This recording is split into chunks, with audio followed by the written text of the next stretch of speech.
My name's Nora Thompson. Tonight, like most nights since arriving in Monte Carlo, I found myself sitting alone at a small cafe on the edge of Casino Square. It's a far cry from the luxurious life I was born into. After graduating from an elite college in the States, all I wanted was a simple break from the world I knew. My father owns a vast empire from hotels to tech firms, but I use my mother's maiden name to keep things grounded and to avoid the spotlight. The evening had cooled when he walked in. Daniel exuded an air of ownership, or at least the confidence that comes from wearing a suit worth more than most people's rent. He pulled out the chair opposite me without asking. "Mind if I sit?" he finally said, though he was already seated. His smile was all charm, probably well rehearsed. "Looks like you're already sitting," I replied, barely glancing up from my coffee. He chuckled, his laugh too smooth. "I'm Daniel, and you are?" "Nora," I said curtly, giving him a quick once-over. Not my usual type, too polished, but admittedly good-looking. "So, Nora, what brings a girl like you to a pricey haunt like this all by yourself?" His tone was teasing, and I wasn't sure if I was amused or annoyed. "Just enjoying my coffee," I answered vaguely. "And you?" I asked. "What's your excuse?" "I could say business, but I'd be lying," he said with a smirk. "Tonight, let's just say I'm scouting for something interesting, and it looks like I might have found it." I raised an eyebrow. "Hope the coffee lives up to your expectations then." Daniel laughed. "Something tells me it's already exceeded them. I wasn't here to make friends or find a fling. Look, I'm not one of those girls who falls for lines if that's what you're aiming for. And I'm certainly not interested in whatever game you're playing." "Who says I'm playing a game?" he asked, his voice lowering slightly.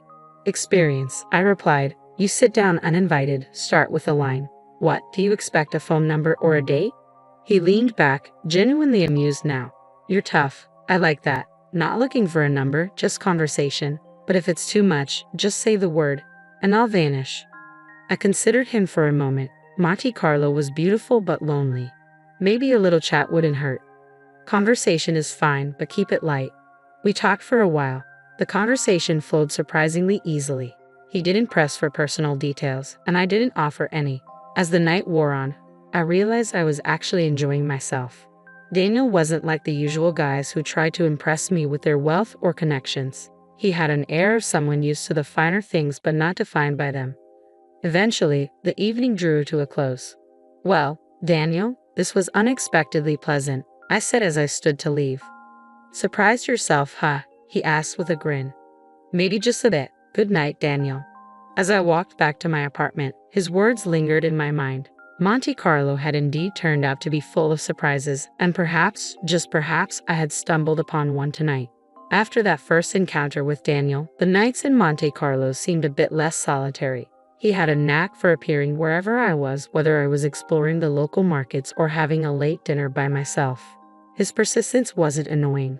Surprisingly, it was quite the opposite. Maybe because he wasn't push-shy, he just seemed genuinely interested in being around me. One breezy evening, as I watched the sun dip below the horizon, he walked over with 2 coffees in hand and sat down beside me without a word. Assuming I wanted coffee, I teased, raising an eyebrow. He handed me a cup. "If I'm wrong, I'll drink both." "Good guess," I said, accepting the coffee. We sat in silence for a bit, the sound of the waves filling the quiet moments. "You never told me what you do back in the States." Daniel finally broke the silence. "Didn't think it mattered." I shrugged. "I work. Right now, I'm just enjoying not working." "Fair enough," he chuckled. "Everyone's got a story, though, don't you think?" Over the next few days, we fell into an easy routine. Daniel showed me parts of Monte Carlo I hadn't explored yet. We talked about everything and nothing: movies, books, our favorite foods. He loved to argue about the best James Bond actor, staunchly defending Daniel Craig, while I was all about the classics like Sean Connery. One day, as we strolled along the beach, he stopped suddenly and looked at me with a seriousness I hadn't seen before. "Nora, I know I'm just some guy you met at a cafe, but these past weeks have been, I don't know, different. Better because of you." I stopped too, unsure how to respond. Feelings were not what I planned on dealing with here. "Daniel, I like hanging out with you. I do. But this is just a break for me. I'm not looking for complications." He nodded slowly, taking a deep breath. "I get it. No pressure. Just know that I'm here, okay? And I think you're pretty amazing." Days turned into weeks, and my time in Monte Carlo was drawing to a close. Daniel and I spent more and more time together. What started as casual walks and talks turned into late-night dinners and early morning breakfasts. It was the last thing I expected, to fall for someone under the Mediterranean stars. Then one evening, he dropped a bombshell. "Come back with me, Nora. Work at my company in the States. I know it's sudden, but I think it could be great."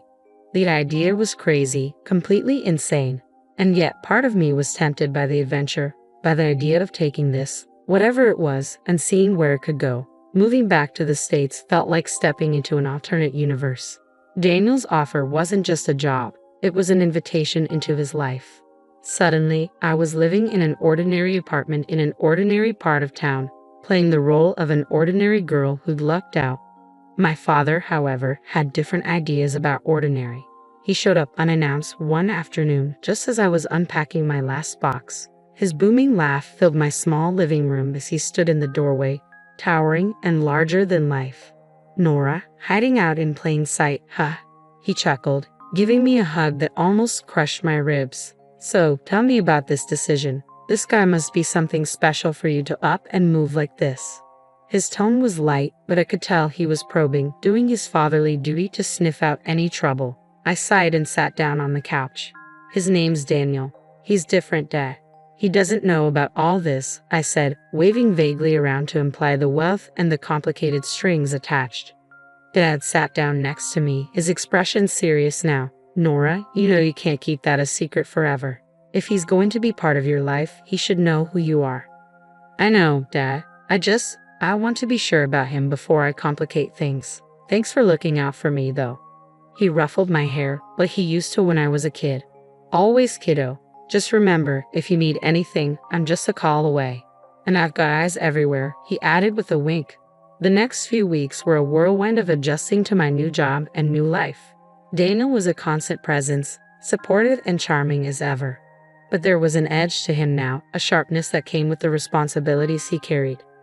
One night, over a quiet dinner at my place, Daniel brought up a topic I'd been dreading. "Nora, when do you think I'll get to meet your parents? I feel like I'm missing a big part of your life." I paused, the weight of the moment settling over me. "Well, my mom passed away a long time ago, and my dad's just a regular trucker. We're not exactly on speaking terms right now." Daniel frowned, a hint of concern crossing his face. "I'm sorry to hear that, but whenever you're ready, I'd like to meet him. Family is important." I nodded, appreciating his sentiment, but knowing full well the reality of my father's world, a world I wasn't ready to introduce Daniel to just yet. Life with Daniel moved at a pace I never expected. We were already blending our lives together. My job at his company was going great, and our relationship was deepening. It all seemed like we were gearing up for something big, but I was still taken aback when that big moment actually happened. It was a normal evening. We were at his place, a cozy upscale apartment with views of the city skyline. We had just finished dinner, nothing fancy, just takeout because neither of us felt like cooking. We were sitting on the couch, a documentary about ocean life playing in the background, the kind you watch but don't really watch. Daniel turned to me, his expression more serious than the situation called for. He took my hand, and suddenly, I felt my heart race as Daniel took a deep breath. "Nora," he began, his voice steady but tinged with emotion, "I've been thinking a lot about us, about everything we've been through, and everything I want for our future." I nodded, my throat suddenly dry. "Yeah? I love you, Nora.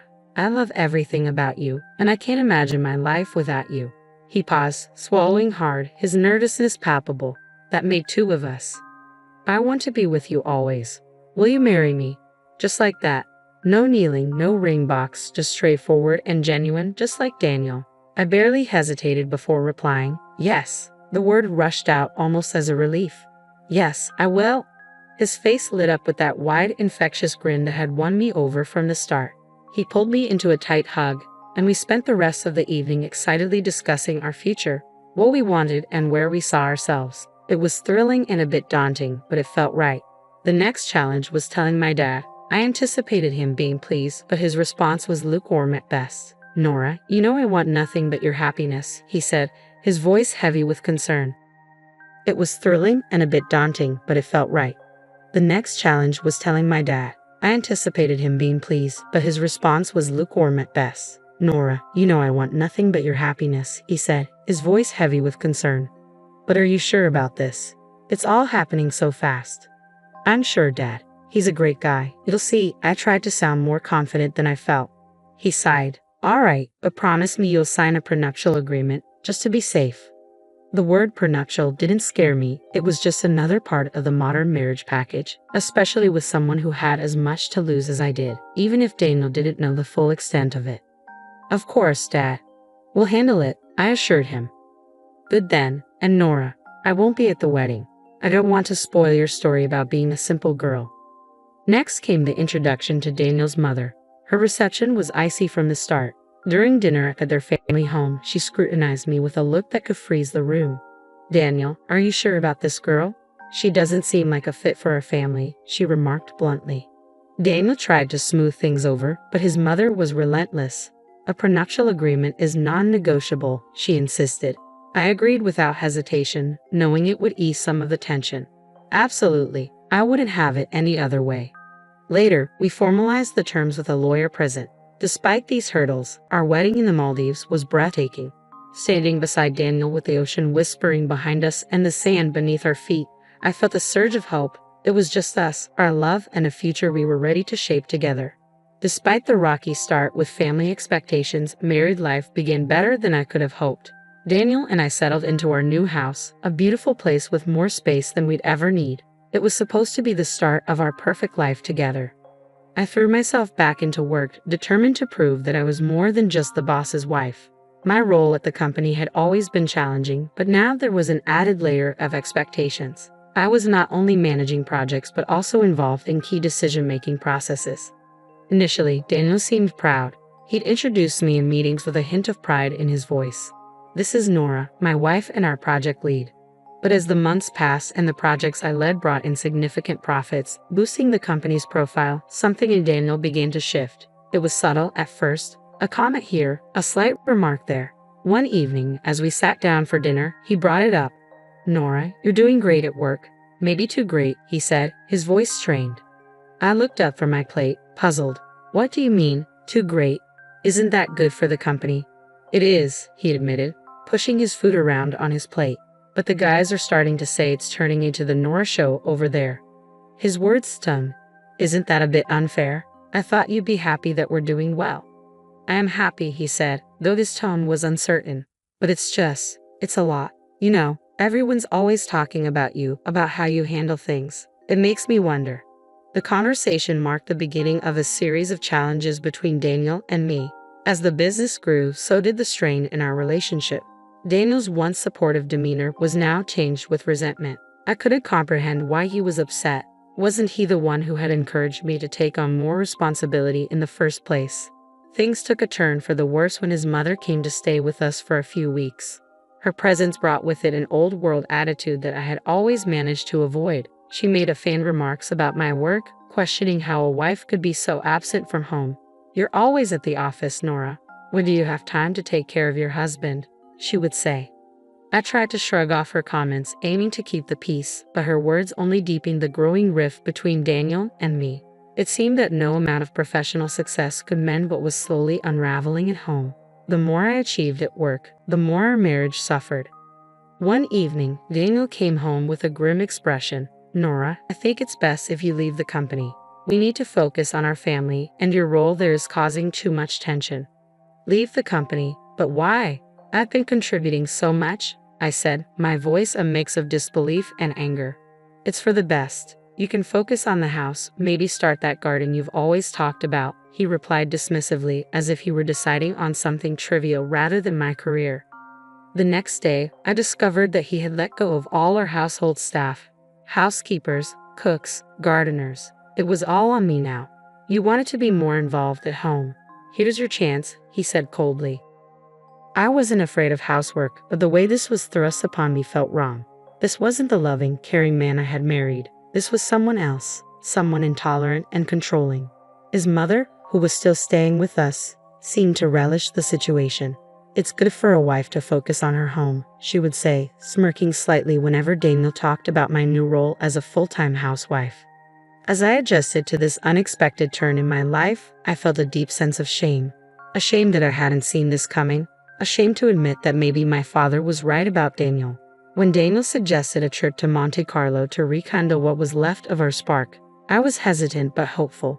That hope quickly faded when his mother announced she would join us. "It's been ages since I've traveled," she declared loudly, as if it were a decree that couldn't be opposed. Daniel welcomed her with open arms, never considering my feelings. We rented a small house in Monte Carlo, charming but costly, and it quickly became my prison rather than a retreat.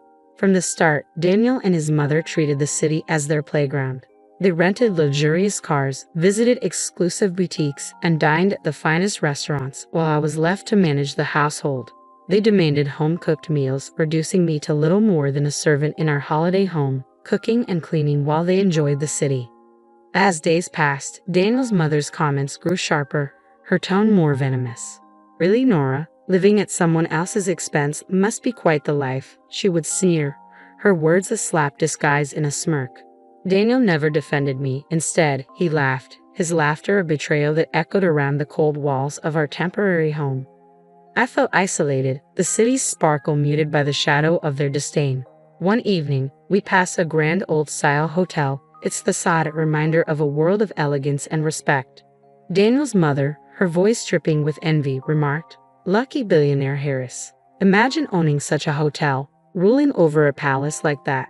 That night, at a restaurant overlooking the sea, the last vestige of my patience crumbled.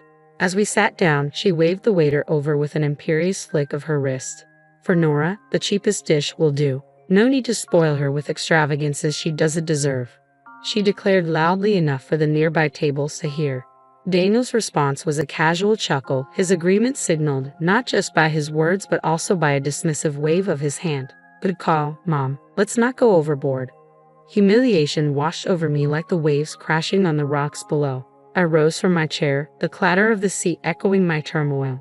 Facing them both, my voice steadied but louder than I intended. I said, "I will not tolerate this any longer." My hands trembled, but my resolve was firm. "I'm divorcing you, Daniel." The cold air of Monte Carlo felt warm compared to the chill of betrayal as I walked away from the restaurant. Instead of apologizing, Daniel and his mother followed me with insults. As I quickened my pace, my mother-in-law's voice rang out sharply. "Just look at her, a beggar, unworthy of my son."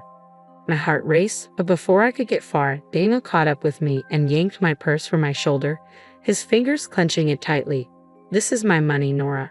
Go on, get out on all fours if you have to," he said with contempt, yanking the purse away and leaving me stunned on the sidewalk. Beside him, his mother laughed cruelly, her eyes gleaming with malice. "Maybe now you'll learn to beg in Monte Carlo, since that's all you're good for." Their laughter echoed down the street, leaving me feeling powerless and alone. But as they hurled their final insults, fate intervened.